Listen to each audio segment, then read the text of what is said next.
ఇది సమయం, ఓ మీరు మన్నా సమయం, ఉదయకాలపు బంగారు వాగ్దాన సమయం.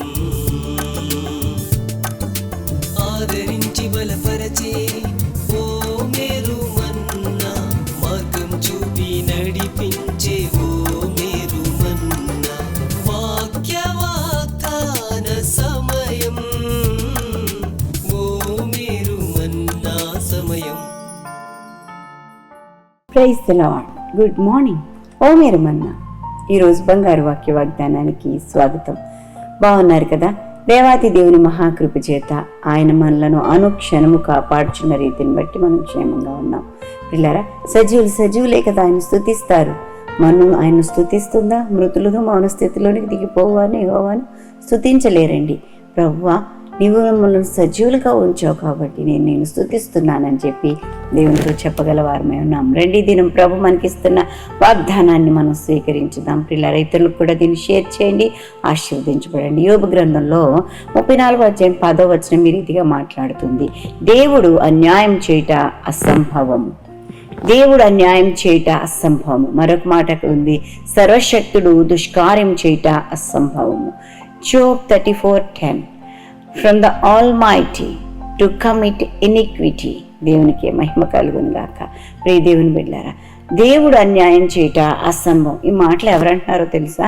యోబు స్నేహితులు మరి చెప్తున్న మాటల్లో ఎలీహు అనేవాడు మరి మాట చెప్తూ ఉన్నాడండి. వాస్తవానికి యోబుకు వచ్చిన శ్రమలన్నిటిని బట్టి వీళ్ళు అన్నీ కూడా పరిశీలన చేస్తూ ఉన్నారు.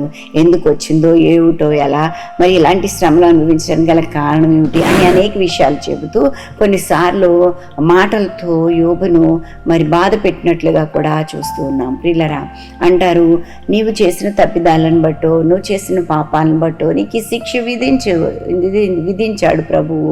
ఎందుకంటే మరి దేవుడు అన్యాయం చేయటం అసంభవం అని ఆ ఆస్పెక్ట్లో వారు చెప్పడం మనం చూస్తూ ఉన్నాం. నిజంగానే ప్రియులారా, వారు ఏ ఆస్పెక్ట్లో, ఏ పద్ధతిలో వారు ఆ మాట చెప్పినప్పటికీ కూడా మనము మరి పాజిటివ్ వేలో చూసుకుంటే దేవుడు అన్యాయం చేయటం అనేది అసంభవం అండి.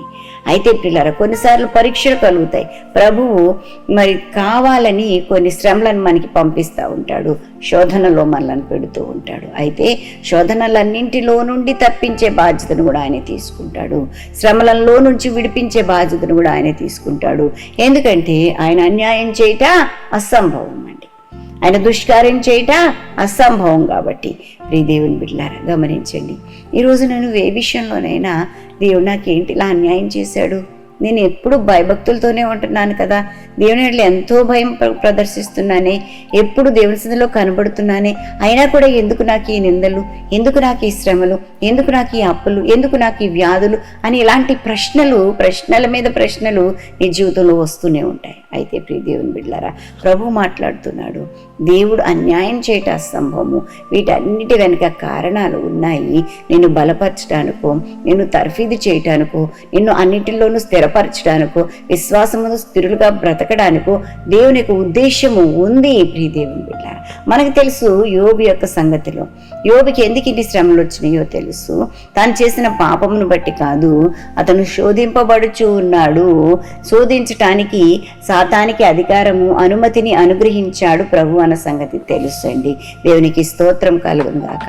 కానీ ప్రియ దేవుని బిడ్డలారా, కొన్నిసార్లు మనము నిందల పాలైనప్పుడు, అవమానాల పాలైనప్పుడు ఇలాగూ అనడానికి మనం సరిపడం. దేవుడు అన్యాయం చేయట అసంభవం, ఆయన మేలే చేస్తాడండి. మనం కొంచెం క్రిందకు వస్తే 12వ వచనంలో, దేవుడు ఏమాత్రమును దుష్కార్యం చేయడు, సర్వశక్తుడు న్యాయం తప్పడు అన్నమాట మనం చూస్తూ ఉన్నాం. దేవునికి మహిమ కలుగును గాక. కాబట్టి ప్రియ దేవుని బిడ్డలారా, మనం 62వ కీర్తనలో కూడా 12వ వచనం చూస్తే, ప్రభువా, మనుషులందరికీ వారి వారి క్రియలు చొప్పున నీవే ప్రతిఫలం ఇచ్చుచున్నావు, కాగా కృప చూపుటయు నీది అని చెప్పి భక్తుడు చెప్తున్నాడు. ప్రతిఫలం ఇచ్చేవాడు ఆయనే ప్రియులారా. అదే రీతిగా మరి కృప చూపుట ఆయనదే, కృప చూపుటయు నీదే అని చెప్తున్నాడు. కాబట్టి నీ ఎడల ప్రభు అపారమైన కృపను చూపిస్తున్నాడు, అపారమైన కనికరని చూపిస్తున్నాడు, దయ చూపిస్తున్నాడు. శ్రమలో, బాధలో, కష్టంలో, వ్యాధిలో ఉండడము ఆయనకి ఇష్టం కాదు సుమా. ప్రియ సహోదరి, సహోదరుడా, ఇది మరి దేవుడి స్త్రీ వాగ్దానం జ్ఞాపకం చేసుకో. దేవుడు అన్యాయం చేయట అసంభవం. నీ జీవితంలో అన్యాయం జరిగిందని వాపోతున్నావేమో, ఆయన న్యాయకర్త అయిన దేవుడు. ఆయన నీ పక్షంగా అద్భుతమైన న్యాయాన్ని జరిగిస్తారన్న సంగతిని నీవు విశ్వసించు, అద్భుతాలు అనుభవిస్తావు.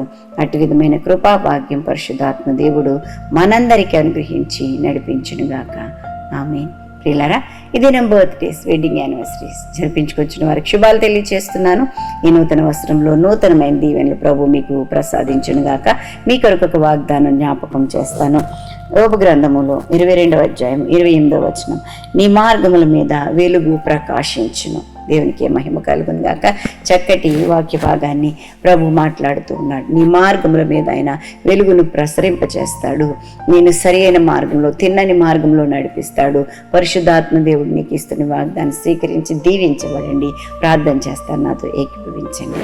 పరిశుద్ధుడానికి వందనాలు. మహిమగల దేవుడుగా మమ్మల్ని దర్శిస్తున్నావు, దీవిస్తున్నావు. నమ్మదగిన దేవుడుగా మాతో ఉన్నావు ప్రభు. అందుకే నీకు వందనాలు చెల్లిస్తున్నాను ప్రభా. కనికరమూర్తి, నీకు వందనాలు ప్రభా. నీవు గొప్ప కార్యాలు మా పట్ల చేయండి, ఆశ్చర్య కార్యాలు మా పట్ల చేయండి, అద్భుతాలు జరిగించండి ప్రభా. నీవే దేవుడుగా మాతో ఉన్నావు. నీవు అన్యాయం చేయట అసంభవం తండ్రి. నీకు స్తోత్రాలు నాయన. బిడలు ప్రభా నాయన నిరాశకు గురి అయినప్పుడు ప్రభా, అన్యాయపు పాలైనప్పుడు ప్రభా నాయన మీరు చూస్తున్న దేవుడు, న్యాయవంతుడుగా నీతిమంతుడిగా చూడండి. శ్రమలలో లేవనెత్తండి, శోధనలను ఎదుర్కొనే భాగ్యం దయచేయండి ప్రభా. నీతో గడిపే అనుభవంలోనికి నడిపించి మహిమ పొందుకోమని దీవెనలన్నీ బిడ్డలకు అనుగ్రహించండి తండ్రి. ప్రయాణాల్లో, పనుల్లో, ఉద్యోగ ధర్మాలు నిర్వర్తించడంలో మీ సన్ని తోడుగా ఉంచండి. బిడ్డలతో మీరు ఉండమని వేడుకుంటున్నాను ప్రభా. ఇంకా ఎవరైనా ఈ దినాన్ని బట్టి చీకులో, చింతలో, వ్యాధిలో, కష్టంలో, ఇరుకులో, ఇబ్బందులో, నాయన అసహనంలో, నిరుత్సాహంలో ఉంటే యేసు నామములో సకల విధమైన తండ్రి బంధకాల నుంచి బిడ్డలకు విడుదల కలుగునుగాక. దురాత్మ అంధకార చీకటి శక్తుల నుంచి విడుదల కలుగునుగాక అని ప్రకటిస్తున్నాను. సహాయం చేసి మహిమ పొందుకోమని ప్రభు. మేలు కొరకే మా బిడ్డలను జ్ఞాపకం చేసుకునండి. గర్భిణీ స్త్రీలను, చిన్న బిడ్డలను, విధవరాండ్రను ప్రభు నీ చేతులకు అప్పగిస్తున్నాను. నేను ఎవరి బిడ్డలను నీ చేతులకు అప్పగిస్తున్నాను తండ్రి. అపవాది తంత్రాల్లో పడిపోకుండా భద్రపరచండి. యుద్ధాలను మాన్పండి రాజా నాయన. తుఫాన్లను మాన్పండి ప్రభు. వరదలను నాయన తండ్రి. ప్రజలు ఎంతో అలకల్లోల పరిస్థితిలో ఉన్నారు. మీరు కార్యం చేసి మహిమ పొందుకోమని నీ సన్నిధి తోడుగా ఉంచి నడిపించండి. దేవానికి వందనాలు. దీని దీవెనలను అనుగ్రహించి మీరే పోషకుడుగా, సంరక్షకుడుగా, ఆలోచనకర్తగా ఉండండి. ఆయుష్, ఆరోగ్యం, గౌరవ ప్రభావంతో నింపి నడిపించమని యేసు నామమున అడిగి వేడుకుంటూ ప్రార్థన చేయుచున్నాం తండ్రి. ఆమేన్. మన తండ్రిని దేవుని ప్రేమ, కుమారుడైన యేసుక్రీస్తు కృప, పరిశుద్ధాత్మ దేవదేవుని నిన్న సహవాసం బిడ్డలెల్లరికూ సదా తోడై ఉండునుగాక. ఆమేన్. ఆమేన్. Have a great day. God bless you.